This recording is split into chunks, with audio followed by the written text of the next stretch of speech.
ఒక్కసారి వీడియో చూడండి. ఒక ముఖ్యమంత్రిని ప్రధానమంత్రి పాజ్ ఇచ్చి టీచ్ చేస్తున్నట్టుగా మాట్లాడితే దాన్ని రకరకాలుగా అనుకుంటే మంచిదే కదా. నాకు డిమాండ్ ఉందని నీకన్నా అర్థమైంది కదా.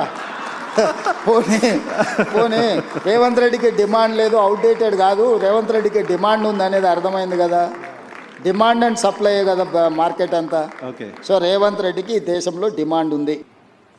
మొన్న మోడీ గారు మేరసే జుడిజావని మరి ఏమన్నా ఉందో నాకైతే తెలియదు. చాలా చిన్న కార్యకర్తని బీజేపీలో ఏమన్నా లింక్ ఉందేమో మరి నాకైతే తెలియదు. అట్లాంటిది ఏమైనా ఉందా? సువేందు అధికారి